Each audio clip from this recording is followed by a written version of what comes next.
महाकुंभ का हुआ औपचारिक रूप से समापन। सीएम योगी ने अरैल घाट पर लिया सफाई अभियान में हिस्सा।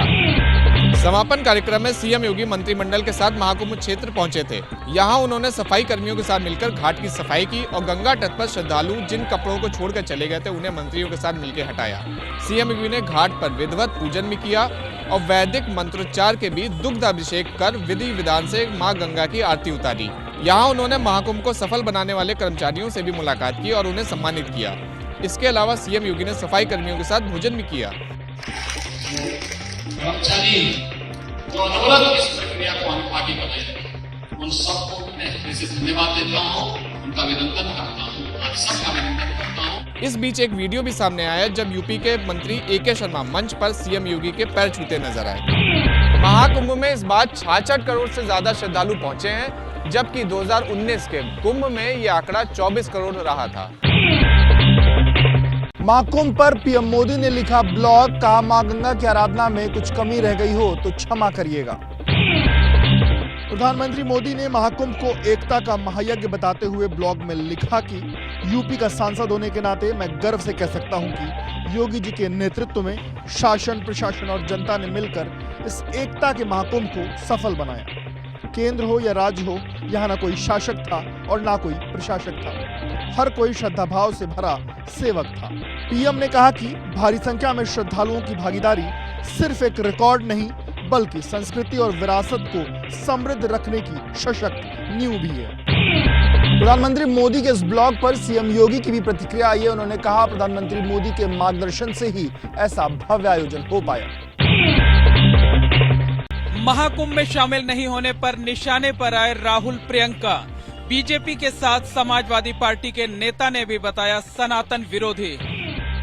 समाजवादी पार्टी के नेता IP सिंह ने X पर पोस्ट करते हुए लिखा, राहुल गांधी, उनकी बहन प्रियंका वाड्रा ने साबित कर दिया कि वो सनातन धर्म, परंपरा और संस्कृति के घोर विरोधी हैं। इधर बीजेपी ने भी कहा कि राहुल सिर्फ हिंदू होने का ढोंग करते हैं। ये अपने आप को जब हिंदू कहते हैं, जब इन्हें वोट लेने होते हैं, ये अपने व्यवहार से, अपने व्यक्तित्व से, अपने कृतित्व से हिंदू विरोधी। समाजवादी पार्टी के आरोपों पर कांग्रेस ने पलटवार करते हुए इसे ओछी टिप्पणी बताया है।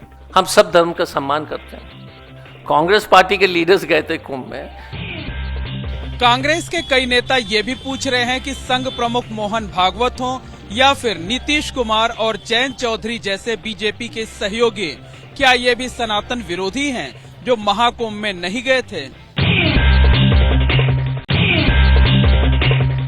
दिल्ली में सरकार बनने के 10 दिन के भीतर ही बीजेपी ने शुरू की नाम बदलने की राजनीति। विपक्ष ने कहा इन्हें हिंदू मुस्लिम के अलावा कुछ दिखाई नहीं देता।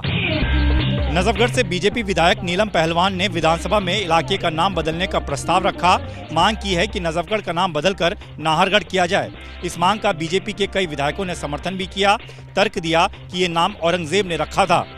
इतिहास में अहम भूमिका नजफगढ़ ने निभाई है, तो आज नजफगढ़ का नाम राजा नाहर सिंह के नाम करने की अपील मैंने पहला मुद्दा उठाया है। इनके बस की वादे पूरे करना नहीं है, हम इन्हीं चीजों में उलझा के रखेंगे।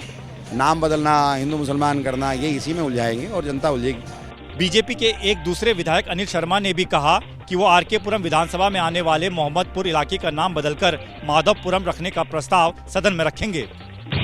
इसके अलावा मुस्तफाबाद समेत कई और इलाकों के नाम बदलने की मांग हो रही है और बीजेपी विधायक इस मांग के समर्थन में हैं।